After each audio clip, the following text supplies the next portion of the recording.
স্বপ্নদোষ, হস্তমৈথুন, যৌন দুর্বলতা, তিন ধরনের শব্দ, তিন ধরনের লক্ষণ, তিন ধরনের কারণ, তিন ধরনের ট্রিটমেন্ট। সবগুলোতে কি পিশট কাজ করে? একেবারেই না। স্বপ্নদোষের সাথে পিশট থেরাপির কোনো সম্পর্ক নেই।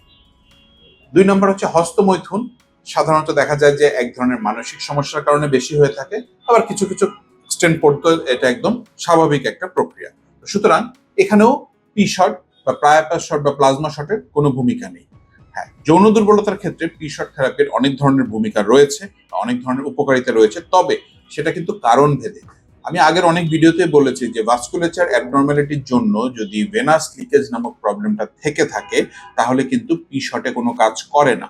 এছাড়াও দেখা যায় যৌন দুর্বলতা যদি খুব বয়সকালে হয় কিংবা কোনো ক্রনিক ডিজিজ যেমন ক্রনিক লিভার ডিজিজ কিংবা সিকেডির কারণে হয়ে থাকে, হ্যাঁ, তাহলে কিন্তু দেখা যাচ্ছে যে পিশট একেবারেই কাজ করে না। এছাড়াও দেখা যায় যাদের আনকন্ট্রোল ডায়াবেটিস মেলাইটাস টাইপ 2 থাকে তাদের ক্ষেত্রে আমরা পিশটটা অ্যাভয়েড করে থাকি, কারণ তাদের পিশট একেবারেই কাজ করে না।